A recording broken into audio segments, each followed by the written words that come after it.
The Intergalactic Predator exhibition was the most prestigious biological showcase in the known galaxy, held every 7 standard cycles on the neutral world of Nexus Prime.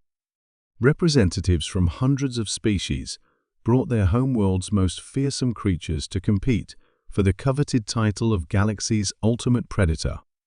Ambassador Krelvoth of the Saurian Empire strutted through the exhibition hall, his massive reptilian frame casting shadows over the smaller delegates.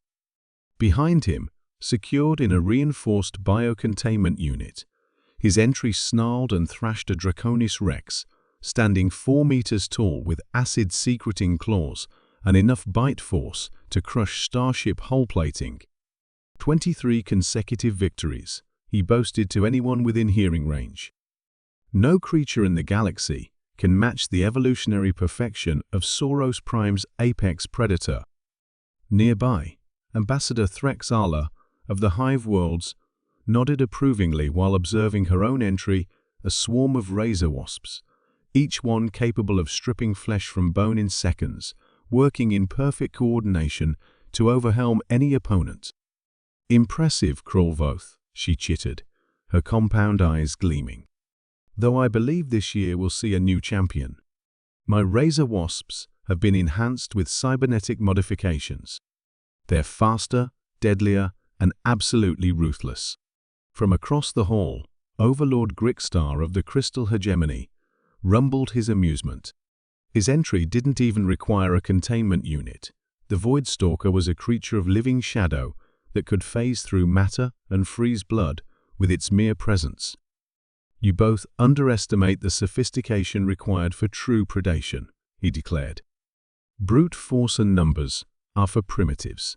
The Voidstalker represents the pinnacle of evolutionary development." The 3 galactic powers continued their boasting until a small commotion near the registration desk caught their attention. A lone human stood there, apparently arguing with the exhibition officials about his entry requirements.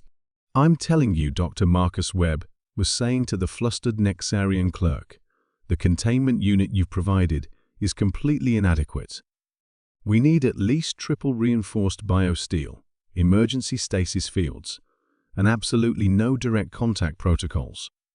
Krelvoth, Threxala, and Grickstar approached with amusement.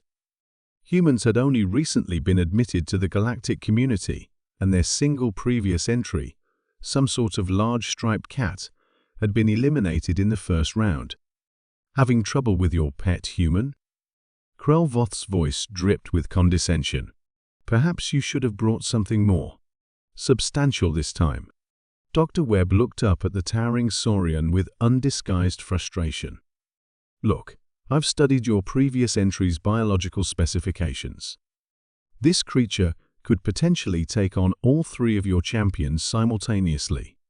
The laughter that erupted from the alien delegates was deafening. Other species began gathering around to witness the comedy of human arrogance. "Your Earth is a death world, yes." Threxala clicked her mandibles in amusement. "But we've seen your predators.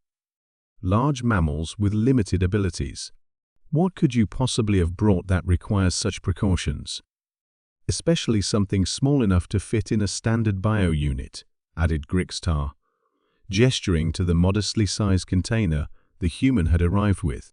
Dr. Webb's expression darkened. "You want to know what I brought? Fine. But when this goes wrong, remember that I warned you." He activated his datapad, displaying a holographic image that appeared almost comically underwhelming, a small, stocky creature with black and white fur, roughly the size of a large cat. The alien laughter intensified. "That?" Krelvoth could barely speak through his mirth. "That tiny, furry creature. My Draconis Rex could swallow it whole." "It's adorable," Threxala added mockingly. "Does it purr?" Dr. Webb's smile was grim. "Gentlemen, ladies, and assorted beings, meet the honey badger, Mellivora capensis. And since you're all so confident, I propose we skip the preliminary rounds and go straight to a demonstration." "This is highly irregular," protested the chief judge, a dignified ethereal whose species had organized the exhibition for millennia. But entertaining Krelvoth declared, "Very well, human. Let's see what your honey badger can do against real predators." The main arena was hastily prepared, its biodome extending to full size. Thousands of spectators filled the stands, eager to witness what promised to be the shortest match in exhibition history. The betting pools heavily favored the alien predators, with odds against the honey badger at approximately 10,000 to 1. "First challenger, the Draconis Rex," announced the judge. Krelvoth's massive predator was released into the arena, its roar shaking the biodome as it scanned for prey. 4 meters of muscle, claws, and teeth. It was an apex predator that had never known defeat. The honey badger was released from the opposite end of the arena. What happened next would be discussed in xenobiology circles for generations. The honey badger took one look at the Draconis Rex, which outweighed it by approximately 800 kilograms, and charged directly at it. Is it attacking?" Threxala's voice carried a note of confusion. The Draconis Rex, equally confused by this suicidal behavior, swiped at the small creature with acid-coated claws that could slice through battle armor. The honey badger took the hit full-on, rolled with the impact, and immediately went for the giant predator's throat. "Impossible," Krelvoth breathed. "Those claws should have killed it instantly." But the honey badger, protected by its incredibly thick skin and subcutaneous fat layer, had barely been scratched. It latched onto the Draconis Rex's neck with jaws that could crush bone and began methodically working its way toward vital arteries. The Draconis Rex thrashed wildly, trying to dislodge its tiny attacker, but the honey badger held on with the tenacity that had made it legendary on Earth. Within minutes, the massive predator collapsed, its nervous system compromised by precisely targeted bites. The arena fell silent. "Next challenger," Dr. Webb called out calmly. "The razor wasps." Threxala's swarm was released.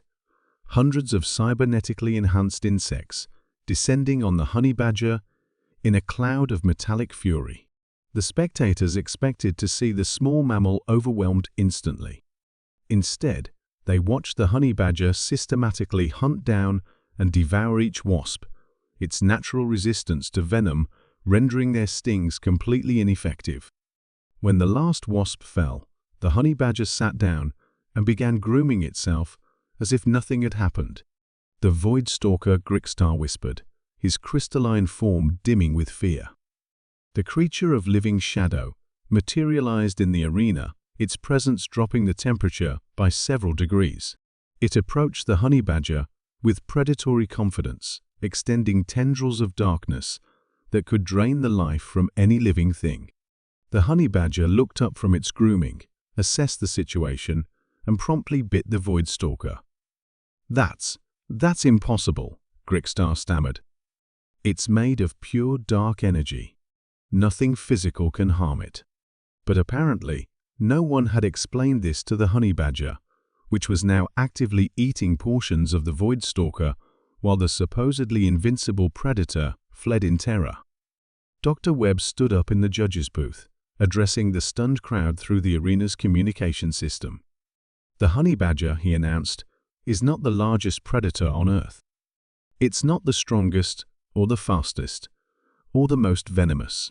But it has one quality that evolution has refined to absolute perfection." He paused, watching as his species champion finished its snack, and looked around for more opponents. "It absolutely does not give a damn about anything. Pain, size disadvantage, poison, supernatural horror, none of it matters. The honey badger will fight anything, eat anything, and survive anything, purely because it hasn't evolved the concept of surrender." The arena erupted in chaos as various alien delegates began frantically calling for emergency containment protocols. "Wait," called out the chief judge, his ethereal voice cutting through the panic. "What does it want? Food? Territory? Dominance?" Dr. Webb checked his datapad, where he was monitoring the honey badger's vital signs and behavioral patterns. Right now, it's looking for the gift shop. I think it smells peanuts. As thousands of beings fled the arena to avoid the unstoppable Earth predator that was currently following the scent of snack food, Dr. Webb made a note in his report. Recommendation: never underestimate Earth's wildlife. What they lack in size, they make up for in pure, inexplicable determination. The honey badger, meanwhile, had found the gift shop and was helping itself to everything edible, while security forces stood at a respectful distance and hoped it would leave peacefully. Earth's reputation as a death world was permanently established that day, not by showcasing humanity's greatest predators, but by introducing the galaxy to the one creature that simply didn't care about being outmatched. The honey badger didn't just win the championship, it redefined what the galaxy considered dangerous.